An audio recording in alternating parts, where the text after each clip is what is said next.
자, 오늘 말씀은 믿음과 갈등이라는 제목으로 우리 로마서를 지금 14번째 주일마다 하고 있습니다. 혹시 처음부터 못 들으신 분은 우리 홈페이지에 다 올려져 있습니다. 또 유튜브에도 올려져 있습니다. 자, 지난 주일에는 뭐였죠? 지난 주일에는 옛 남편과 새 남편에 대해서 얘기했어요. 우리가 율법 아래에서는 죄에서 자유로울 수 없다. 이 율법이 우리의 옛 남편이에요. 그래서 우리가 자유로울 수 있는 율법은 완전하기 때문에, 옛 남편은 완전하기 때문에 우리에게 조금만 흠이 있어도 그것을 가만 놔두지 않는다는 거예요. 그런데 거기로부터 자유케 되기 위해서는 방법이 있는데 그것은 죽는 거예요. 누가 죽어요? 율법이 죽어야 돼. 옛 남편이 죽으면 자유로울 수 있어요. 옛 남편이 죽지 않았는데 다른 남편에게 가면 가능한 것이 돼요. 그런데 문제는 뭐냐면 옛 남편이 안 죽는다는 거예요.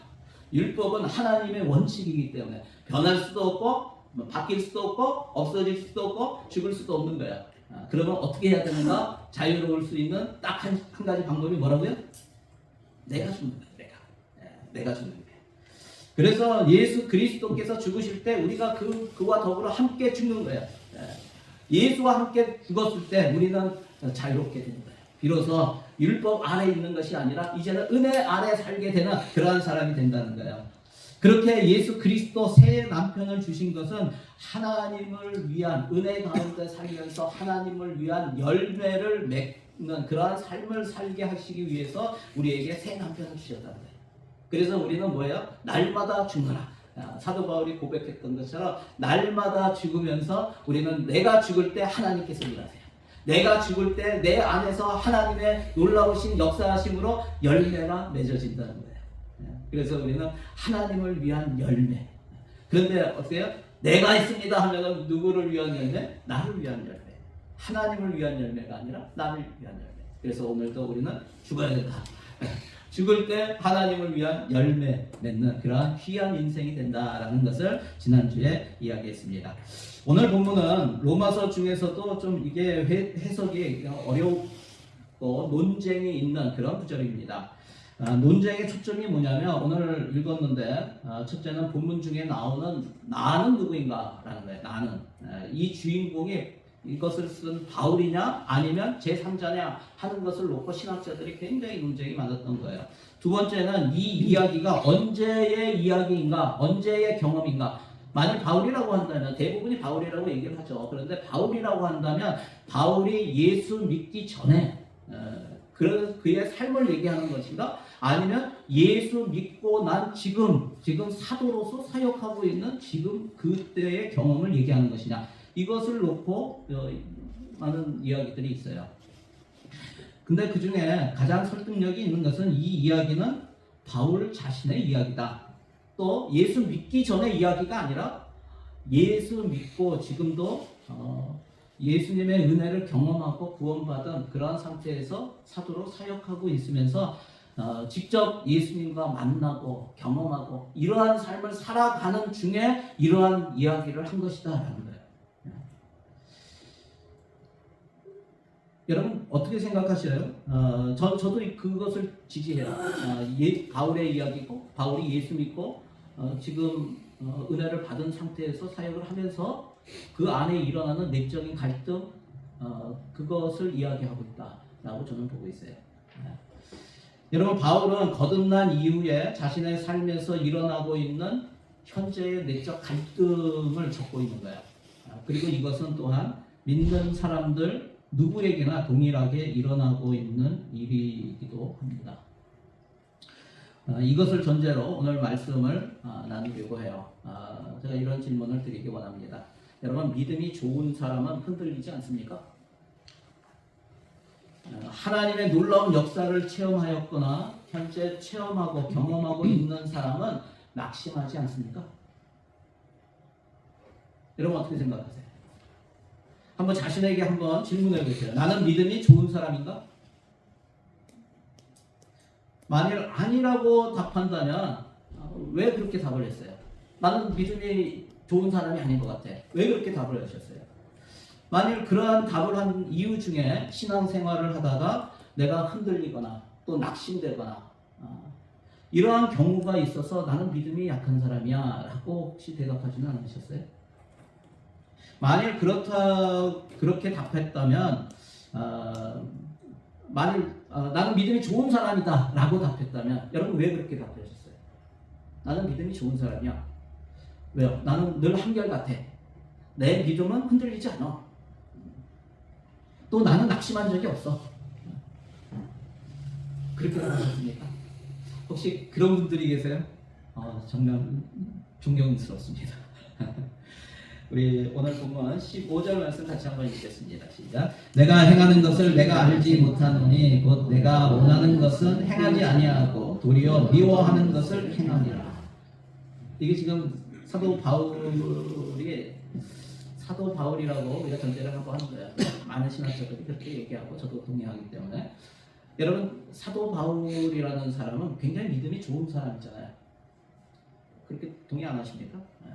성경에 신약의 반을 썼어요. 그 정도로 13권 정도를 썼는데 확실한 것이 그만큼 믿음이 좋은 사람이 또 있을까 싶을 정도로 그런 사람이 사도 바울이에요. 그런데 이 고백을 보세요. 이게 믿음이 그렇게 좋은 사도 바울의 고백이라고 믿어지세요? 여러분 그런 믿음의 사람이 나올 만한 고백이 아닌 것 같잖아요. 그런데 우리가 기억해야 할 것이 있다는 거예요. 오늘 본문을 통해서 우리가 배워야 할 것. 첫 번째가 뭔가? 하나님의 능력을 경험한 자도 낙심할 수 있다는 거예요. 우리 여러분 하나님의 능력을 경험한 사람들이 성경에 굉장히 많이 나오죠. 그 중에도 열왕기상 18장에 보면은 위대한 선지자가 나옵니다. 엘리야가 나옵니다. 여러분 엘리야가 어떤 일을 했어요? 엘리야가 당시에 바알 선지자, 바알을 섬기는 그러한 선지자들 450명, 아세라 선지자 400명, 850명을 다 불러요. 다 부른 다음에 누가 진짜 신인가, 너희가 섬기는 신이 진짜 신인지 내가 섬기는 여호와 하나님이 진짜 신인지 한번 대결해보자. 850명과 한 명이 대결을 해요. 그런 장면 제가 그리고 보여줄게요. 제가 어저께 챗GPT에다가 바알 선지자 450명, 아세라 선지자 400명이랑 대결하는 이 엘리야 선지자를 한번 그려줘 이렇게 했어요. 그리고 거기에 하늘에서 불이 내려서 물이 흐르는 그 제단에 불이 떨어지는 것을 한번 그려줘 이렇게 했더니 이게 챗GPT가 그린 거예요 어저께. 잘 그렸죠? 여러분 그렇습니다. 결국은 바알 선지자들, 아세라 선지자들은 그냥 별 일을 다 해요. 그런데 아무 소식이 없는 거예요. 그런데 엘리야가 물을 부라 그러고 물이 적적 흘러 넘치는 나무를 쌓고 물을 적적 흘러 넘치는 거기에 하나님 앞에 기도를 했더니 물이 떨어져가지고 그 제단에 불이 붙어요. 그리고 나서 이 850명 다 죽여요. 놀라운 일을 하죠. 굉장한 승리를 경험하죠. 그랬는데 그런 위대한 그런 하나님을 경험한 그런 위대한 선지자가 그 다음 장면에 보면은 어때요? 그 다음 장면에 보면은요. 그 다음에는 사실은 3년 가문 끝에 비가 오게 하기도 했죠. 그런데 그 다음에 보면은 거기에 누구예요? 갑자기 아합의 아내 이세벨이 뭐라고 하냐면 내가 오늘 너를 죽이겠다. 그랬는데 여자가 그 말 한마디 했는데 그 죽이겠다고 선포했는데 그 말에 엘리야가 어떤 모습이에요? 도망가요. 그리고 한참 도망가서 광야에 나무 밑에서 거기서 벌벌 떨고 있어요. 그러면서 하나님께 뭐라고 하냐면 하나님 나를 차라리 죽여주세요. 여러분 당연히 그러한 승리를 경험했던 그러한 선지자라면 뭐라고 해야 돼요? 네가 뭔데 나를 죽이냐? 라고 해야 되는 거 아니에요? 우리 하나님이 살아계신데 감히 그런 말을 어떻게 하느냐? 라면서 선포하고 나아가야 되는 거 아니에요? 이세벨아 너에게 하나님의 저주가 임할 것이다. 이렇게 선포하며 나가야 되는데 그렇지 않다는 거예요. 여러분 오늘 본문 로마서 7장에서도 사도 바울은요 예상 밖의 고백을 하고 있는 거예요. 19절도 한번 보세요. 내가 원하는 바 선은 행하지 아니하고 도리어 원하지 아니하는 바 악을 행하는도다. 지금 어떤 상태냐면 그가 선교 여행을 가면서 이제 로마를 향해서 편지를 쓰는 그런 상태에서 이런 얘기를 하는 거예요. 이런 고백을 하는 거예요. 자신이 원하는 선한 일, 하나님의 일을 하지 않고 도리어 원하지 않는 악한 일, 죄를 범하고 있다라고 고백하고 있어요. 우리 20절도 한번 볼까요? 자, 같이 읽겠습니다. 시작. 내가 원하는 바 선을 행하지 아니하고 도리어 원하지 아니하는 바 악을 행하느니라. 내가 잘못 적었네. 예수 그리스도를 믿고 거듭났고 또 위대한 하나님의 일을 하는 사도 바울도 자신 안에 있는 죄로 인해서 자신이 원하지 않는 죄를 범한다고 고백하는 거예요. 그러면서 24절의 고백을 보면은 그런 자신의 모습을 보면서 낙심하는 마음으로 아주 처참한 말을 못해요. 우리 같이 한번 읽어볼까요? 24절 시작. 오라 나는 공고한 사람이로다. 이 사망의 몸에서 누가 나를 건져내려. 여러분은 이세벨을 두려워해서 하나님께 자신을 죽여달라고 하는 엘리야의 모습과 또 날마다 원하지 않는 악한 일을 하는 자신의 모습을 보면서 자신이 지금 뭐라고 얘기하는가? 나는 참으로 공고한이라는 게 뭐냐면 비참한, 나는 정말 비참한 사람이다, 아무런 소망이 없는 사람이다 라고 고백하는 사도 바울의 모습을 보면서 어떻게 생각하세요? 야, 엘리야 믿음이 좋은 것 같았는데 별거 아니네. 사도 바울 참 한심한 믿음을 가지고 있네. 여러분 이러면서 그들에게 손가락질을 할 수가 있겠어요? 우리가? 그럴 수 있는 사람은 아무도 없을 거예요. 왜냐하면 그들의 모습이 바로 살아계신 하나님을 만났고 위대한 그분의 능력도 체험하였지만 그들의 그 연약한 모습을 통해서 우리가 보는 것이 뭐예요? 우리 자신의 모습이라는 거예요.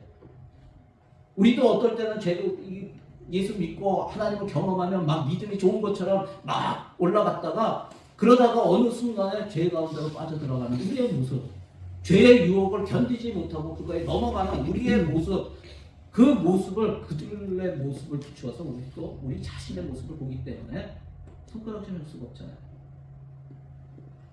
여러분 성도의 삶은 어떤 것인가 한번 돌아보게 돼요. 오늘 말씀을 통해서 성도의 삶은 한번 믿고 나면 저절로 주님의 뜻이 내 삶을 통해서 이루어지고 선한 일이 이루어지고 그런 선한 일만 하는 그런 삶이 저절로 되는 것이 아니라는 거예요. 예수 믿는다고 갈등이 없어지고 낙심하지 않게 되는 것은 아니라는 거예요. 여러분 오늘 본문 말씀은 이것을 우리에게 알려주고 계세요. 여러분은 하나님의 위대한 능력을 경험했고 승리를 맛본 그런 사람들입니까? 저는 그렇다고 믿어요. 주님의 일에 하나님께서 여러분들을 사용하고 계시고 또 그 주님의 일을 해나갈 때 하나님께서 직접 역사하시고 직접 일하시고 계심을 여러분 느끼십니까? 여러분 하나님의 일을 할 때 우리는 늘 그걸 느끼게 돼요. 여러분 그것을 느끼고 그것을 경험한다면 그것은 정말 감사한 일입니다. 그런데 혹시 예전에는 그런 놀라운 일들도 경험했는데 지금은 그렇지 못해서 낙심하는 분들이 계세요? 그런 자신의 모습을 보면서 왠지 부끄럽고 좀 숨어버리고 싶은 그런 사람들이 있으십니까? 여러분 그런데 기억하세요. 나만 그런 것이 아니라는 사실. 나만 그런 게 아니라 엘리야도 그랬고 바울도 그랬다는 거예요. 여러분 이 사실을 기억했으면 좋겠어요. 우리 한번 적용해 보세요. 최근에 자신에게 일어났던 실망스럽거나 걱정했거나 두렵게 생각됐던 일은 무엇입니까? 한번 돌아보세요. 오늘 본문을 통해서 우리가 배우는 두 번째는 영적인 갈등이 있다는 것은 믿음이 있다는 증거다. 여러분 영적인 갈등이 있다는 게 뭐가 있다고요? 믿음이 있다는 증거. 우리 본문 22절 23절 같이 읽겠습니다. 내 속사람으로는 하나님의 법을 즐거워하되 내 지체 속에서 한 다른 법이 내 마음의 법과 싸워 내 지체 속에 있는 죄의 법으로 나를 사로잡는 것을 보는도다. 사도 바울의 본문 고백은 마음으로는 선을 행하고 싶다. 그런데 몸으로는 뭘 하고 있다고요? 죄를 짓는 것에 대해서 마음은 아닌데 계속 내 말이나 내 행동이나 이런 것들이 자꾸 죄를 지니까 그 안에서 갈등하고 있는 모습을 보여주고 있는 거예요. 예수 믿고 신앙생활을 하면서 영적인 갈등이 있으세요? 영적인 갈등. 내가 이런 거 하면 안 되는데, 내가 이렇게 살면 안 되는데, 오늘 내가 이렇게 사는 게 하나님 기뻐하실 거가 아닌 것 같은데 자꾸 이렇게 되네. 이런 갈등, 영적인 갈등. 내가 이렇게 미워하면 안 돼. 내가 저 사람을 탓하면 안 되는데, 내가 주님의 마음이 아니기 때문에 갈등이죠. 여러분, 갈등이 있다는 것은 무슨 뜻이냐면 내 안에서 전쟁이 있다는 뜻이에요. 전쟁이 있다. 그 이유가 뭐예요? 바로 내 안에 생명이 있기 때문에. 여러분, 그렇지만 예수 믿지 않는 사람은요, 그런 영적인 갈등이 없어요. 주일 예배를 드리지 않고 놀러 가더라도 아무런 갈등이 없어요. 저 예수 믿기 전에 매주 거의 한국에 있을 때는 산에 다녔어요. 산악회 해가지고 산에 다니고, 아니면 뭐 주말에 맨날 나가가지고 술 먹고 춤추고 뭐 그랬어요. 아무런 갈등이 없어요. 여러분, 주일 예배 안 나오면 마음이 좀 부담스러워. 또 주님께 마땅히 드려야 될 것을 드리지 못하면 또 마음이 불편해. 여러분, 이런 것이 영적인 갈등이에요. 만약 그런 것이 없다라고 한다면은 그것은 문제예요. 그건 믿지 않는 것 같아요. 왜요? 여러분, 믿지 않는 사람에게는 법과 법의 전쟁이 없어요. 법과 법의 전쟁이 없다고요. 세상의 법과 세상의 법칙과 하나님의 법과의 전쟁이 없다고요. 오직 죄와 사망의 법만이 그들을 지배하고 있기 때문에. 그러나 그 안에 예수의 생명이 있는 사람은 상관이 되는 거예요. 그것이 부담스러워요. 주일에 예배를 빠지고 11조를 안 내고, 그리고 내가 이래도 되나 하는 그런 생각이 들면서 마음이 불편하고 찜찜해요. 그것은 무슨 뜻이냐면 그래도 믿음이 있고 내 안에 생명이 있다는 증거라고요. 여러분, 이런 이야기 있죠. 한 장로님이 골프를 너무 좋아하셔. 골프를 너무 좋아하는데 한 번은 주일 아침에 일어났는데 너무 골프가 치고 싶은 거야. 그래서 예배 시간인데 목사님 앞에 오늘 몸이 좀 안 좋습니다 하고 달려간 곳이 어디냐면 골프장에 있어요. 그래서 골프를 쳤어요. 실려고 이렇게 딱 골프장에 가니까. 그래서 이렇게 하는데 천사가 이렇게 보고 있잖아요. 하늘에서 하나님도 보고 계시고, 천사가 뭐라 그러냐, 하나님, 저 장로 저 혼 좀 내야 되지 않겠습니까? 그랬더니 그래, 알았다 그랬는데 이 장로님이 티샷을 딱 했어요. 처음으로 골프장에 딱 휘둘렀는데 그게 쫙 멋지게 날아가더니 갑자기 깃발이 꽂혀 있는 그 홀에 슉 해가지고 들어가 버렸어. 이걸 뭐라 그래? 홀인원. 홀인원을 했어. 인생 처음으로 홀인원을 했어요. 그랬더니 이 장로님도 놀랬지만 천사가 놀란 거야. 아니, 하나님 혼을 내주라니까 어떻게 저렇게 홀인원을 시켜주시면 어떻게 해요? 그랬더니 야, 이게 혼내는 거야. 그게 혼내는 거예요. 여러분, 이 장로님이 아무도 없는 데서 혼자 홀인원을 했어요. 얼마나 알리고 싶겠어요. 근데 주일날 예배 시간에 홀인원을 했다고 아무한테도 얘기를 못하는 거예요. 자랑하고 싶은데 자랑을 못하는 거예요. 너무나 그냥 마음이 불편한 거죠. 여러분, 그렇습니다. 그게 불이었어요. 여러분, 주일에 예배를 빼먹고 골프를 치거나 놀러 갔는데도, 또 주님께 마땅히 드려야 할 것을 드리지 않는데도, 하나님 말씀을 거역하는데도 아무 갈등도 거리낌도 없다면 그것은 내 안에 생명이 있는지, 내가 정말 믿음의 사람인지를 심각하게 생각해 봐야 합니다. 여러분, 몸 안에 바이러스가 들어오잖아요. 감기 바이러스가 들어오면 어떤 현상이 일어나요? 콧물이 나고 기침이 나고 몸에 열이 납니다. 왜 그래요? 생명이 있는 사람은 병균이 들어오면 면역체가 작동을 하게 돼요. 그래서 백혈구 수치가 높아져요. 몸 안으로 들어온 병균과 막 싸우잖아요. 그죠? 백혈구가 싸워요. 싸우면서 생기는 게 뭐예요? 고름이 나잖아요. 고름이 생기는 거, 그거는 그 싸워가지고 그 전쟁 가운데 죽은 그 세균들의 시체예요. 그게 고름이에요. 그런 상처를 통해서 그런 상처가 일어나고 그런 일들이 열나고 하는 현상을 통해서 살아있기 때문에 그런 게 일어나는 거예요. 여러분, 병균이 몸에 들어와서 열이 나고 고름이 생긴다는 것은 내 안에 생명이 있고 전쟁이 있다는 것을 의미하는 거예요.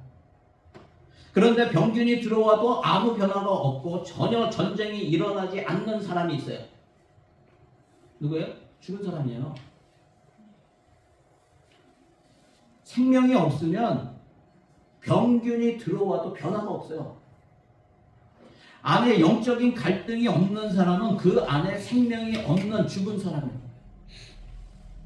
본문 24절에서 바울이 이렇게 고백했죠. 다시 한번 읽어볼까요? 자, 시작. 오라, 나는 공고한 사람이로다. 이 사망의 몸에서 누가 나를 건져내랴.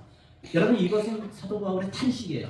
이 탄식은요, 생명이 있는 사람만이 할 수 있는 탄식이라고요. 생명이 없는 사람은 이런 탄식을 할 수가 없어요. 여러분 안에 내가 정말 하나님의 뜻대로 살고 있는 게 맞는가? 내가 지금 죄를 짓고 있구나. 내가 지금 하나님이 기뻐하시지 않는 일을 하고 있구나. 내가 지금 이러면 안 되는데, 나는 하나님이 원하시는 대로 살고 싶고 또 믿음이 좋은 사람이 되고 싶은데 왜 내가 이런 일을 하고 있지? 라고 하는 갈등이 있다면 여러분은 믿음이 있는 거예요. 만약 그런 것도 없다면 내가 정말 예수를 나의 주인으로 믿고 있는가? 심각하게 고민을 해봐요. 그리고 다음 주에 예수님 복음 나눔 시간에 들어오시기 바랍니다. 한번 적용해 보세요. 내 안에서 가장 많이 일어나는 고민과 갈등은 무엇인가? 그것은 영적인 것인가? 여러분, 갈등 가운데 영적인 것도 있지만 그냥 육적인 갈등이 있어요. 안 믿는 사람도 갈등해요. 근데 이게 정말 영적인 것이냐? 영적인 게 뭐라는 거예요? 하나님이 좋아하시는 건가 아닌가? 하나님의 시선으로 볼 때 이것이 정말 옳은 건가 아닌가? 이런 갈등이에요. 세 번째, 갈등을 이기는 방법을 알려주고 있어요. 그것은 바로 예수를 바라보는 것이다. 내 안에 영적인 갈등이 있는 것은 믿음이 있다는 뜻이라고 했는데, 그렇다고 믿음이 있다, 갈등이 있어, 근데 믿음이 있다라고 하니까 나는 믿음이 있는 거구나, 이게 됐어, 믿음이 있으면 됐지, 그냥 만족하고 그냥 갈등이 일어나는 것을 당연하게 여기고 그 갈등 안에 그냥 머물러 있어도 되는 것인가? 아니라는 거예요. 그건 아니죠. 여러분, 갈등 안에 계속 머물러 있으면 안 됩니다. 여러분, 믿음의 사람은 그런 영적인 갈등이 뭐예요? 전쟁이라고 해요. 죄와 하나님의 뜻과의 싸움이라고요. 여기에서 이겨야 한다는 거예요. 극복해야 한다는 거예요. 우리 25절 말씀 같이 읽겠습니다. 자, 시작. 우리 주 예수 그리스도로 말미암아 하나님께 감사하리로다. 그런즉 내 자신이 마음으로는 하나님의 법을, 육신으로는 죄의 법을 섬기노라. 아멘. 여러분, 7장 마지막에 24절과 25절 읽었잖아요. 완전히 분위기가 다른 것을 보게 돼요. 여러분, 분위기가 완전히 다른 거예요. 바울은 내적 갈등으로 인해서 바로 전까지 뭐라고 했어요? 오라, 나는 공고한 사람이로다. 오라, 나는 비천한 사람이로다. 내 모양이, 내 꼬라지가 이게 뭐야? 이런 거야 지금. 그랬는데 그렇게 탄식을 하더니 갑자기 25절에서 뭐라고 하냐면 하나님께 감사를 드리는 거예요. 바울에게 늘 영적인 갈등이 있지만 그 안에 머물러 있지 않은 모습을 보게 되는 거예요. 바울은 25절에서 우리 안에서 일어나는 갈등을 이기는 방법을 우리에게 알려주고 있는 거예요. 그것은 뭐냐면 25절 잘 보세요. 중요한 게 뭐냐면 우리 주 예수 그리스도로 말미암아. 우리 주 예수 그리스도로 말미암아. 여러분, 우리는 이미 우리 주 예수 그리스도를 통하여 죄와 사망의 법에서, 죄의 지배에서 건져졌다는 사실을 확인하는 거예요. 이미 우리의 현 주소는 죄 아래에 있는 사람들이 아니라는 거예요. 이것을 확인하고 있는 거예요.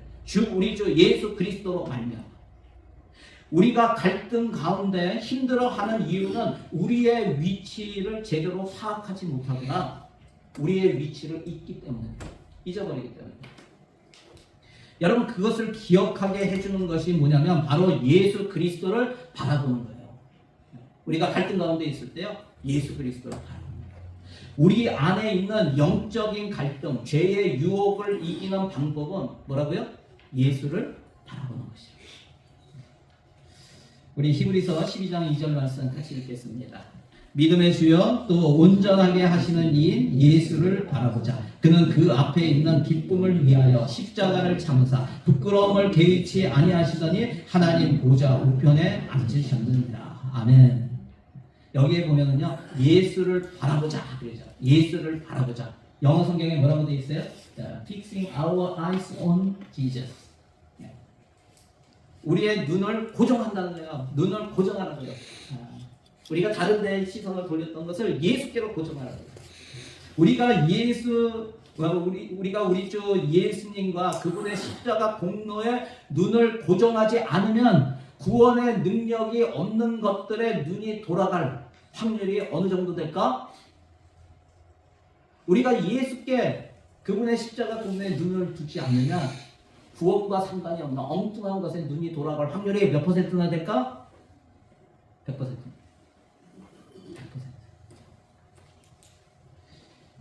여러분, 주 예수님 외에 우리의 눈과 마음을 빼앗는 것은 모두 우상숭배예요. 우상숭배. 뉴스위크지에서 21세기에 C.S. 루이스라는 별명을 지어준 사람이 있어요. 누구지 아세요? 작년에 돌아가신 분이에요. 굉장히 유명하신 분이고, 제 책장에도 그분 책이 있어요. 아주 굉장히 탁월하신 분이죠. 누구냐면 팀 켈러 목사님. 팀 켈러 목사님이 이런 경고의 말씀을 하셨어요. 제가 읽어드릴게요. 죄인인 우리는 습관적이고도 본능적으로 주 예수님과 그분의 은혜가 아닌 다른 것을 자신의 의로움과 소망, 의미, 보호막으로 삼으려고 한다. 복음을 믿고 주님을 영접한 뒤에도 주파수를 복음에 맞추지 않으면 다른 인생 철학이 계속해서 당신의 마음을 주장하려 될 것이다. 그래서 우리는 주파수를 계속해서 어디에 맞춰야 되냐면 예수님께, 복음에 맞춰야 되는 거예요. 그렇지 않으면 우리는 빼앗겨요. 마음을 빼앗겨요.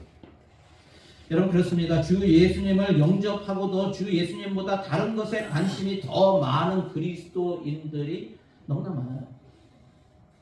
그런데 예수님은 어떠실까요? 예수님은 자신이 선한 목자라고 하십니다. 요한복음 10장 11절, 나는 선한 목자라. 선한 목자는 양들을 위하여 목숨을 버리거니와. 여러분, 선한 목자는 어떤 목자일까요? 저는 가끔 목사님들이 당신은 선한 목자입니까? 이렇게 얘기하는데 저는 반대예요. 저는 단호하게 얘기해요. 저는 아닙니다. 선한 목자는 예수님이에요. 저는 선하려고 하지만 여전히 악한 목자일 뿐이에요. 하지만 그래도 예수님 믿고 따라가는 저도 양일 뿐이지. 여러분, 선한 목자는 어떤 목자예요? 한 달에 한 번 와보는 목자입니까? 아니에요. 선한 목자는 일주일에 한 번 오는 목자도 선한 목자가 아니에요. 그냥 양들만 자라고 하고 그냥 떠나버리고 아침에 오는 목자 아니에요. 선한 목자가 어떤 목자인지 아세요? 그 양의 문에서, 그 양의 문이 돼서 양을 밤새도록 지키는 목자예요. 떠나지 않으세요. 무슨 얘기인지 아세요? 예수님은 우리의 목자세요. 선한 목자세요. 우리를 한순간도 떠나지 않으세요. 우리를 눈동자와 같이 지켜보고 계세요. 항상 함께 하여 주시는 그분이 선한 목자예요. 예수님은 우리와 항상 함께 하시면서 우리를 24시간 바라보고 계신 정말 선한 목자입니다. 여러분, 믿으시기를 바랍니다. 아무리 그럴듯한 교회 사역이라 할지라도요, 주 예수님보다 더 마음을 빼앗겼다면 역시 우상숭배일 뿐이에요. 교회에서 하는 모든 것이.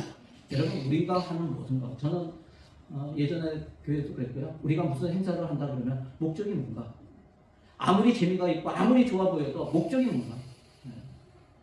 그것이 하나님의 소원을 이루기 원하는 것인가? 하나님이 기뻐하시는 것인가? 그것이 생명을 살리는 것인가? 성도들에게 힘이 되고 위로가 되는 것인가?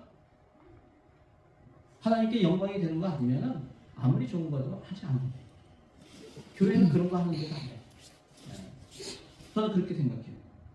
여러분 한번 우리 요한복음 15장 5절 말씀 같이 한번 읽겠습니다. 시작. 나는 포도나무요 너희는 가지라. 그가 내 안에 내가 그 안에 거하면 사람이 열매를 많이 맺나니 나를 떠나서는 너희가 아무것도 할 수 없습니다. 여기 뭐라고 되어 있어요? 아무것도 할 수 없습니다. 예수님을 떠나면 아무것도 할 수 없습니다. 여러분 아무것도 할 수 없다는 말은 조금 할 수 있다는 말이 아니에요. 심지어는 아주 조금은 할 수 있다라는 말도 아니에요. 여러분 아무것도 할 수 없다는 말은 말 그대로 아무것도 할 수 없다는 거예요. 아무것도. 무슨 뜻이에요? 예수님을 떠난 상태는 우리에게 있어서 무능이 아니라는 거예요. 무능. 능력이 없음이 아니라 죽음이라는 것을 성경이 우리에게 알려주고 있는 거예요. 여러분 예수님을 떠난 것은 죽음이에요. 무능이 아니에요. 내가 능력이 없어졌다 이게 아니에요. 우리는 우리의 힘으로 죄의 유혹을 이길 수 없습니다. 죄의 법을 섬기는 육신을 죽일 수 있는 것은 나의 힘이 아니라 오직 예수 그리스도를 바라보고 그분 안에 거할 때 역사하시는 성령의 능력으로만 가능한 것이에요. 우리 사랑하는 성도 여러분, 무엇을 바라보고 살아가고 계십니까? 오직 나를 위해 죽으시고 나를 위해 다시 사신 예수 그리스도를 바라보고 성령을 힘입어 우리 안에서 일어나는 모든 죄의 유혹, 영적인 갈등을 이기고 승리하는 그런 성도들이 다 되시기를 주의 이름으로 간절히 축원합니다. 네. 한번 마지막으로 적용해 보세요.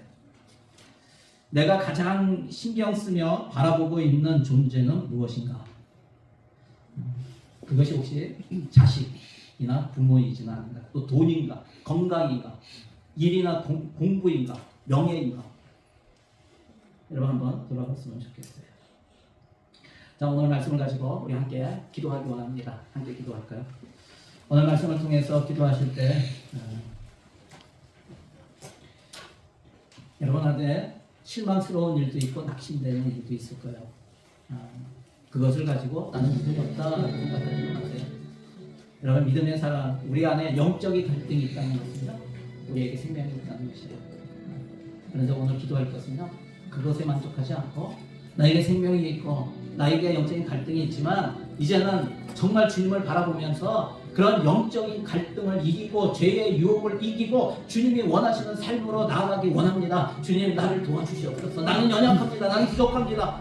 나는 할 수가 없습니다. 하지만 내 안에 계신 예수 그리스도 성령의 능력을 힘입어서 할 수 있음을 믿습니다. 성령님 도와주시고 이끌어 주셔서 주님의 뜻으로 나아갈 수 있도록 도와주시옵소서. 인도하여 주시옵소서. 나를 하나님이 원하시는 하나님이 쓰시는 그러한 사람, 나의 인생이 하나님을 영화롭게 하는 그런 인생 되기를 원합니다. 세월 허송세월 하지 않도록 하나님 순간마다 날마다 주를 기뻐하시는 그런 인생 되게 도와주시옵소서. 우리 이렇게 기도하며 나아가기 원합니다. 오늘 말씀 가지고 우리 주여 한번 부르시고 함께 기도합니다. 주여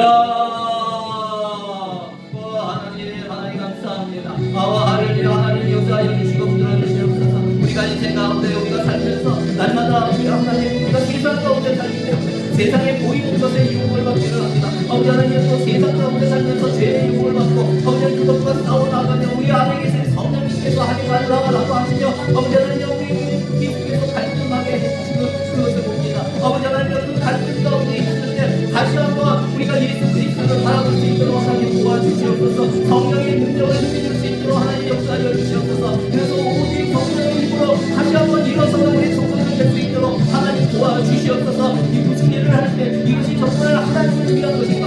하나님이 기뻐하시는 일인가? 하나님의 나라와 의를 위한 것인가? 내가 지금 이렇게 살아도 되는가? 다시 한번 돌아보게 하여 주시고 그것이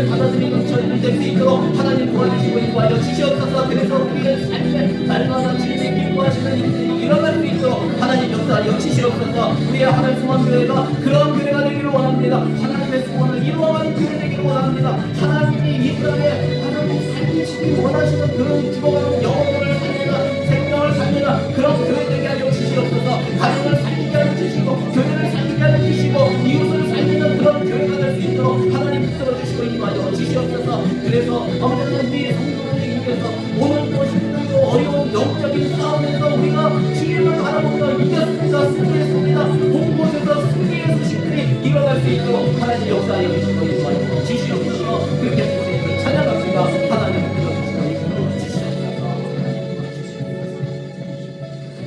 하나님 감사합니다. 주님을 찬양합니다. 하나님 그렇습니다. 우리가 세상에 살기 때문에 그런 죄의 유혹이 있고 또 우리의 시선을 끄는 그런 좋아 보이는 것들이 우리에게 마음속에 들어올 수가 있습니다. 하지만 그때 우리의 성령께서 말씀해 주시는 그 세미한 음성을 듣게 하여 주시옵소서. 그것은 너희가 따라갈 길이 아니다.